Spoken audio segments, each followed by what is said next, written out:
Yo guys, what is going on? Blazzo's back and welcome back to another episode of South Drives. Today, I'm going to be ranking every single epic from American Overdrive, every single epic that you can unpack. Obviously in the game right now, if you go through the trials, you'll be encountering 3 packs. The first one's 65 to 69, the next one is going to be 70 to 74, and the last one's 75 to 79. From all of those packs, I'll be ranking every single card, giving you my own opinion on how I feel about every single epic from this update, giving you the pros and the cons of each car. So without further ado, we've got 33 cars to look at, and we're going to start off with 65 to 69. The first car is going to be the Chevrolet Blazer RS. I'm giving it an unbiased rating of D+, and a biased rating of C. The reason why they're 2 ratings is because I feel like a lot of people may not trust me as much of American updates because I love American cars so much, so I might inflate my ratings for a lot of cars, which is true, and that is why I'm going to give 2 ratings. Okay, so my personal rating, my bias rating is a C,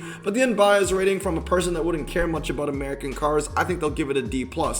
The good things about the Blazer is that it's the best Chevy all-surface non-prize. Simple as, right? I mean, obviously there is the Borrego, which is off-road tires, but as far as all-surface tires go, it's the best that Chevrolet has to offer. The bad things, though, is that it has less MRA than the 65 Cadillac XT5, it has less handling than the 65 Regal, and it's, because of those 2 points, it's the weakest American Overdrive all-surface tire epic. So, and also not to mention it's a Jerry. So for that, I'm giving it a D+.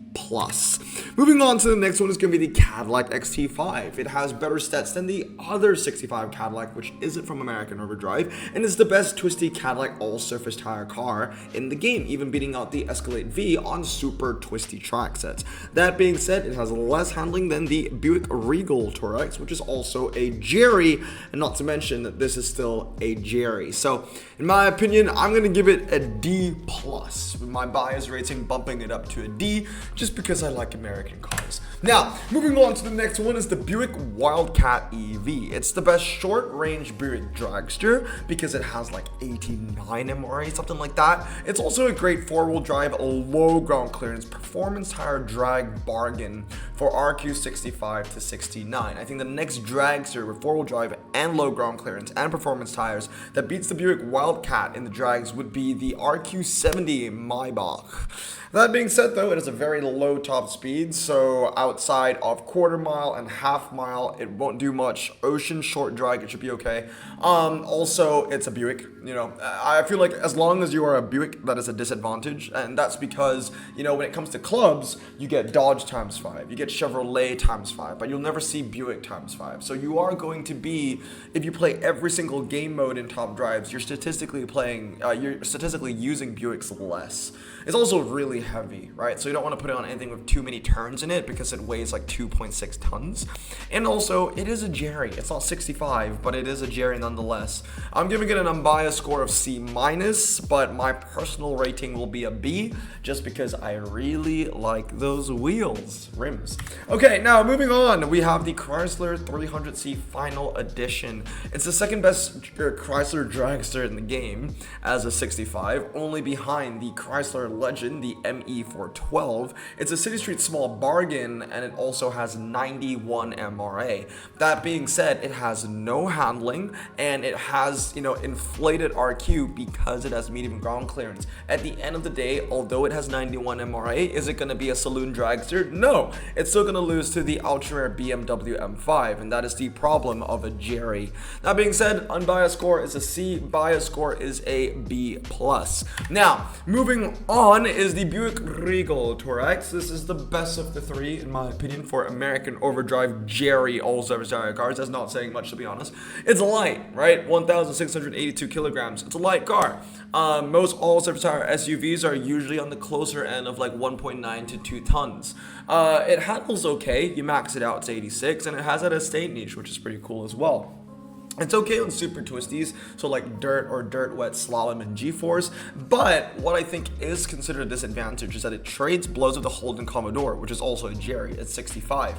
And the crazy thing is that the Holden Commodore actually has worse on-paper stats compared to the Regal. It's, I think, about the same in weight, but the Commodore handles less and has a slower 0 to 60. But the fact that it trades blows with the Regal tells me that there's something about the Regal that's just not fantastic. It's also a Jerry, and also it's really hard to determine the confirmed times for a lot of these 65 RQ SUVs, because nobody in the right mind would actually max these cars out just to put the times in Top Drive's records. So I'm going off minimal times of this, but obviously every single car I've done, I've researched via Top Drive's records already, but of course I'm doing everything by myself, so if I do miss anything out for any of these cars, feel free to let me know down in the comments below. But anyway, for my unbiased rating, I'm giving it a C-, slightly better than the Cadillac and the Blazer, but then again, I just don't like Buicks. I hate them, and I'm gonna give it my bias score actually, it's a rare occasion, but my bias score is actually lower than the actual score. It's a D on my end.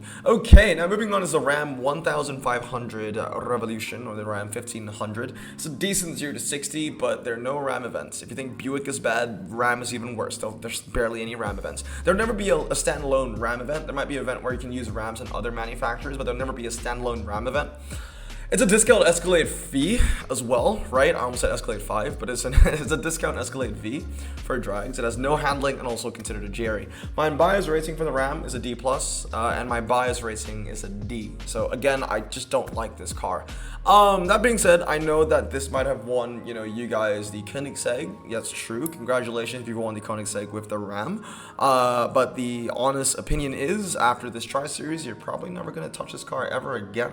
Now, moving on, Cadillac Escalade V. Here we go. So it's a great epic American all-surface tire dragster. It even beats the RQ-77 Dodge Durango, which is crazy, right? Best Cadillac off-roader for drags, decent MRA, and it's just a great all-surface tire drag bargain because it's RQ-67. And like I said, it's able to beat things like the Durango, which is 10 RQ higher in the drags. The cons about the Escalade V is that it handles really badly, but I guess it doesn't really matter for a dragster. But it also has a very low top speed, right? My unbiased rating for the Escalade is a B, but my biased rating is an A because Escalades are freaking sick. Okay, moving on is the Chevrolet SS. This is the best Chevrolet medium ground clearance car for asphalt conditions, all right? There's no other Chevrolet with medium ground clearance at this point. The SS is the best one. It's not even American. It's inferior to the Holdens within its RQ range. So there, all the other Holden saloons that are RQ 66, 65, and 68, the Chevrolet SS is not able to beat any of them. And of course, it has that medium ground clearance RQ and inflation as well. They're just far better options for you to use. And in my opinion, this is a C-, okay? And my bias rating is a C. It does have that muscle car tag, but so do most of the Holdens as well.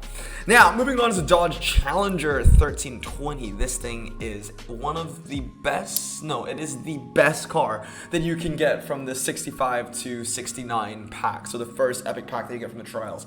It beats the American Dream, RQ-72 Challenger Hellcat, and all dragsters below it on the quarter and half mile. That also includes hill climb, 0 to 100, and ocean short drags. So the shorter drags, it is the bargain to use for the drag scenarios. And the only con about the Challenger is that it has a low top speed. Overall, A. Definitely A. It is a car that you want even though it's RQ67.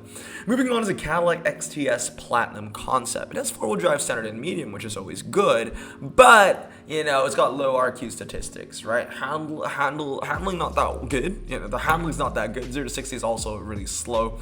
It's the worst 4-wheel drive standard American overdrive. Also loses to some of the rear wheel drive Cadillacs, and it also loses specifically to the RQ67 Cadillac CTS Coupe. Which is the same RQ. They're both 4-wheel drive, they're both saloon, only one's a coupe and one is a saloon. So in my opinion, I'm gonna give it a score of C-. Now, going on to the Chevrolet Surf 1, it is really low in its 0 to 60, 3.8 seconds for an RQ68 car. It's also really light, coming in at 726 kilograms, and is a fantastic option for the pre-1970s niche, or even the 1950s niche. That being said, it's only useful in their very highly uncommon niches, which is pre-1970s or even the 1950s. Outside of that, this car is a jack of all trades, master of none. So I'm going to give it a score of C+, but a biased score of B+, because it's cool. Okay, now moving on, obviously just follow the unbiased rating. I like to put in my bias rating because it's my video and my channel. Now moving on, the Cadillac CT5V, very impressive. It's crazy handling, crazy good. It's medium and it's a saloon, but then again it also has that, inflated medium RQ.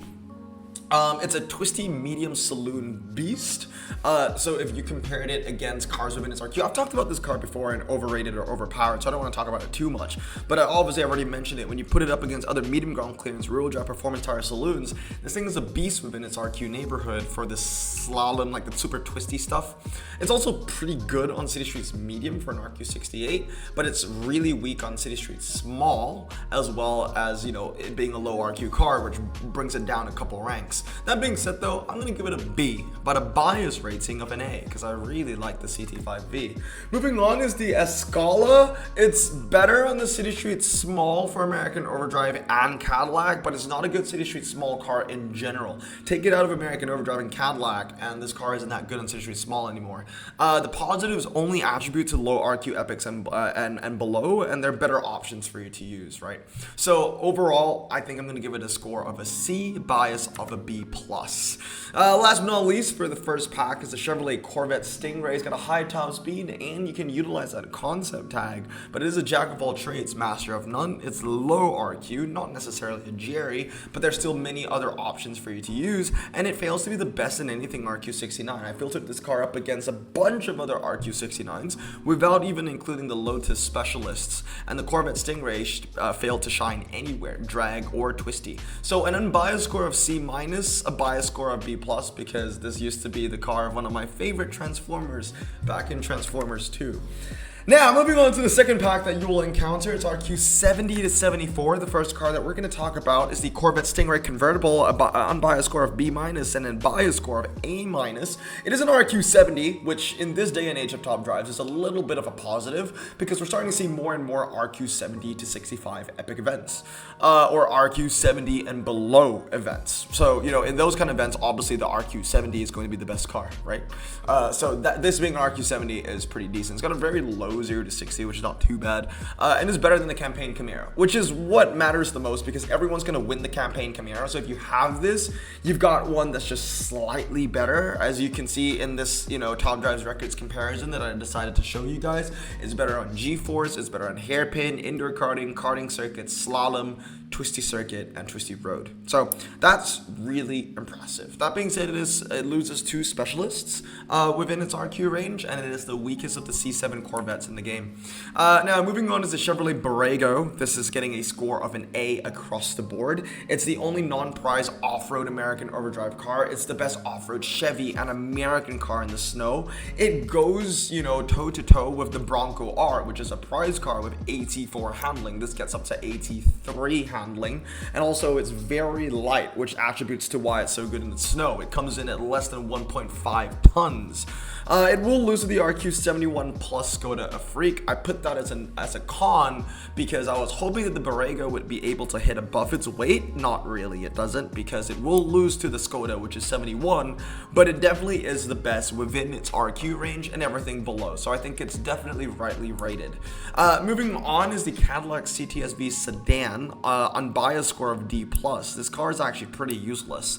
That being said, it's just a super damn cool super sedan. It's just a damn cool super sedan, but it's just not good. You know, it's a jack of all trades, master of none. It's slightly overrated. It's not a good bargain. It's not even that cheap to use. You know, I'd rather use the 68 CT5V, which beats this on twisty track sets within that saloon medium niche, and it's just not the best in any of its bigger niches. I think the only time it shines is if you need an American, you know, medium ground clearance saloon for the 2000s, because I think it'll be like the only one. So yeah, this car just not that good, you know, in terms of, you know, how much value it'll bring in the game, but it's so cool, so I'm giving it an A for a bias score.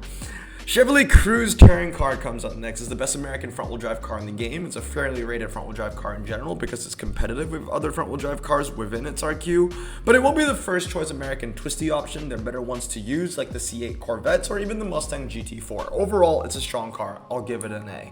Now, moving on is the Chevrolet Corvette Stingray Coupe. This is the second worst C7, or even you can call it the second best C7, or I think it's the third, because you have the Grand Sport and you have the Z51, right? But But anyway, the best epic C7 from American Overdrive, but that, like I said in the next post, means nothing. It's a weak RQ72, it really is. I think this should be better at a 71. It'll be more competitive against 71s instead of 72s. It loses to equal RQ competitors such as the Porsche 911 GTS and the AMG GT Roadster. Loses to the Porsche and the twisty stuff, loses to the AMG and the fast stuff. So unbiased rating is a C-, but obviously I love the car, so I'm going to give it an A. But yeah, an unbiased rating of a C-. Moving on is a Cadillac CTS-V Coupe. Again, doesn't bring anything to the value. It will always be behind the RQ72 Holden HSV Maloo, right? And I think they're both also classified as muscle cars. The Cadillac CTS-V Coupe, it's medium ground clearance, which is cool. It's the third best medium coupe rear-wheel drive in the game, so that's one thing to consider. But that's about it. You know, obviously it's the third best medium coupe rear-wheel drive, but in the Top Drives Records photos below, I'm comparing it to saloons as well as utes. So anyway, unbiased rating C-. You're not going to get a lot of use out of these, you know, medium RQ, medium ground clearance Cadillac cars. Moving on to Buick LaCrosse, four-wheel drive medium standard. That's always good. It's fairly rated at 72. I don't think it's overrated or underrated, and is generally the best Buick wet option because it has four-wheel drive standard and AT5 handling. That being said, though, overall it's a mid-range RQ epic. There are going to be way better options to use. If you're not in a Buick event, you're just an American event, just go with the Cadillac CT6. If you're in a general event, like anything goes, then just go for like the Hyundai Ioniq 77 or even the Jaguar I-Pace. There's so many options for you to use, better than the Buick LaCrosse. So yeah, I mean, B- is a decent one. It's like slightly under. Now with the Buick Inspire, this thing is pretty bad. The only thing serving it justice is the fact that it's a performance tire SUV, and there are not many cars within that niche. It also has the second lowest 0 to 60 for its niche, considering cars that are epic and below, but that's where the good stuff ends. It has no MRA at 57, and it generally underperforms versus the Electra, which is also an RQ72 American Overdrive SUV performance tire. Oh, look at that. It's the same thing, but it's worse, right? They're all going to compete in the same places. So yeah, unbiased score C, biased score D-. I just don't like Buicks, but let's talk about the Electra next, right? Electra's a little bit better because it's the same thing. It's literally the same thing as the Inspire, but it's just better because it has a little bit more MRA and I think a little bit more handling as well, 79 to 80. It's really heavy, but it is the third lowest 0 to 60 for its niche, and it's actually really good on the quarter mile and hill climb, actually being able to beat the RQ75 Audi RS, I want to say 3, I can't remember, the Audi SUV with performance tires. It beats out in the quarter mile and hill climb, so at least there's a little bit of value to take from the Electra. I'm going to give it a score of B- and a bias score of D because I just do not care about this car at all. Next up, the Buick Avenir. Yeah, this is the only one that I'm actually going to give a score of F, I believe. It's a saloon, but it's a 4-seater, which in my opinion is actually a bit of a downgrade because you're never going to get 4-seaters in clubs. It's kind of like, you know how like, you know, in clubs, you're already at a disadvantage if you're a Buick because there's never Buick times 5, but there's Pontiac times 5, there's Dodge times 5, there's Chevrolet times 5, there's Cadillac times 5, but there's no Buick. You can't use Buicks. There's no 4-seater times 5. There's a 5-seater times 5, and there's a 2-seater times 5. But there's never a 4-seater, you know, requirement. So the fact that it's Buick and 4-seater puts it at like double the disadvantage. It loses to the Fast Tracks, to the Bentley Flying Spur, which is another medium ground clearance 4-wheel drive heavy saloon, and that's 2 RQs cheaper. And on the twisty stuff, it's gonna lose to the WRX STI Subarus as well, and those aren't even good cars to lose to. So you know, it's not really good. Also, there are not a lot of times for the Buick Avenir and Top Drives Records, and I understand that. Why would anyone that owns this want to max it out right now just to put it in times? Like, you know, car is terrible, and people know that, and that's why no one has it upgraded. So it might be okay for track sets like Hairpin Tokyo Loop and more of the hybrid track sets because it has, like, you know, the lower 0 to 60 than a WRX, but more handling than a Bentley, but no MRA. But there are no times for it. So for now, we don't know. I'm gonna give it an F. My bias rating is a C because it just looks pretty cool. But yeah, that's it. It's probably one of the worst ones you can get. You got the Cadillac CT4 coming up next. It's the second best rear-wheel drive standard American overdrive, but that's not saying much. It still loses to the Campaign Mercedes, which I think is a huge blow because a lot of people might own the Mercedes, unless you did the big PP move of selling the Mercedes because you realize that rear-wheel drive and standard is just a crap niche anyway, and you're just better off not even using the cars. You're just better off using a four-wheel drive standard. You're better off using like the Buick. What is it? The Buick LaCrosse. Cross. That's just a better one, right? But yeah, I'm going to give it a score of D, maybe even a D minus. But I'll give it a bias score of C minus just because it's cool. It's American. Last but not least, the Camaro SSX. We already talked about this car in overrated or overpowered, so I'm not going to talk about it too much. Handling is pretty decent and is a higher range epic, which is also cool. It's the 6th highest handling muscle car in the game. And if you count non-prize cars, it's the 4th highest handling muscle car in the game, which is cool. That being said, though, it's in an oversaturated, competition pool. There's so many performance tire epics in the game of 3.7 and 88, and unfortunately, the 82 MRI that it has isn't competitive enough to set it aside from a lot of the other, epics with 3.7 88. So I'll give it a C+. Now, last but not least, the final hurdle, 75 and 79. Everyone only has one chance at opening this, so let's not get the big doo-doo car, which is not this. This one's actually okay. Yeah, the Cadillac CT5, I'm giving it a B, a bias score of an A, because, it's a good-looking boy. But anyway, highest handling rear-wheel drive, standard medium ground clearance car. Also the best twisty rear-wheel drive standard Cadillac. Now, when I say the highest handling rear-wheel drive standard medium tire car, I do believe epic and below. But if I remember correctly, that might even just be a standalone statement. It might, even including legendaries, it might be the highest handling rear-wheel drive standard medium ground clearance car. The only issue with it is that it's rear-wheel drive standard. If this was four-wheel drive and had AC handling, it would probably be Blossom choice. But the fact that it's rear-wheel drive just bumps it down from an A+ to a B. But at least it's the best within its niche. Then with the Cadillac ATS-V sedan, I'm gonna give that a B+ and a bias score of an A. It is medium ground clearance. It's a rear-wheel drive saloon. It also has 5 seats. It's the 3rd best performance tire Cadillac epic and below, but it will always be in the shadow of the Cadillac Blackwing. Now let's talk about the Chevrolet Corvette Stingray convertible. I'm gonna give that a B+. It's the 3rd best American overdrive performance tire low ground clearance car, and it has a super low 0 to 60. That being said, with all C8s, they will have no MRA, 72 MRA, and slightly under average handling. Though, as you can see in the comparison, it's the best car for hairpin, joint best for indoor karting and karting circuit and twisty road for cars within its niche, also within its RQ of RQ76, beating out some pretty decent cars like the Aston Martin DB11 and the McLaren Mercedes SLR McLaren as well. Now, moving on is the Cadillac CT4 Blackwing. Yes, and a bias score of A and a bias score of A+.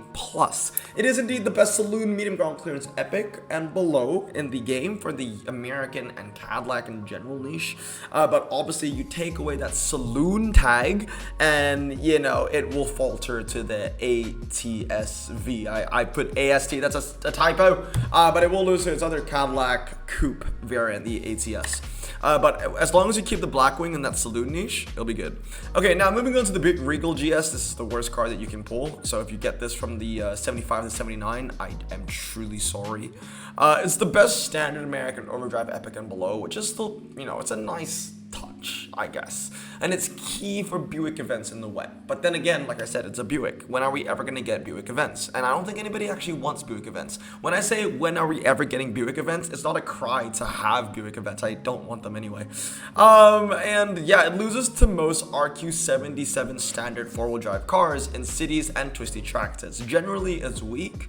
And I've already talked about this car in overrated or Blossom choice, and it's definitely overrated. It should move down to at least 75 or even 74. Now moving on is the Chevrolet Corvette Z06X. I love this car, a bias score of A+ for sure, but the reality is it doesn't really win anything. It's not really the best in anything. It's among the best, but it's not the best in anything. It will lose key races to the 911 GT3 RS as well as the C8 Stingray, which is also a Chevrolet from the same update.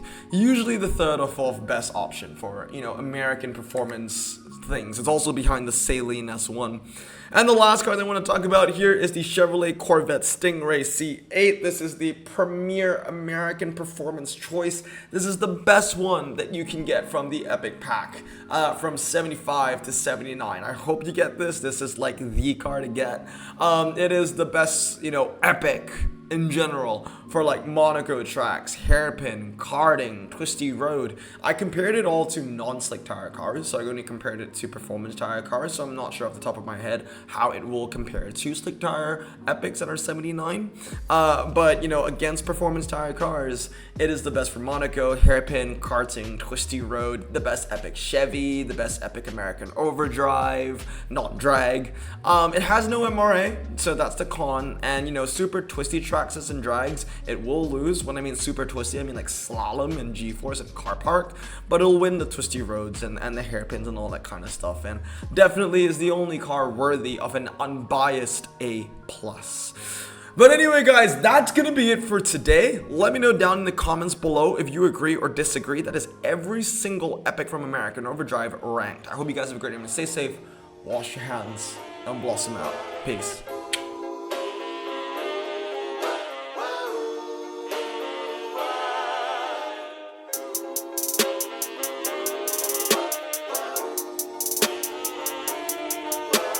Bro, this song just makes me so happy. Me too. Imagine being Asian in the 50s, looking nifty, leather jacket, looking sleek, look like Presley, look so deadly. Got a jukebox back at home, feeling jazzy, turn it on and play it slow, like the movies with the ladies. They so fine.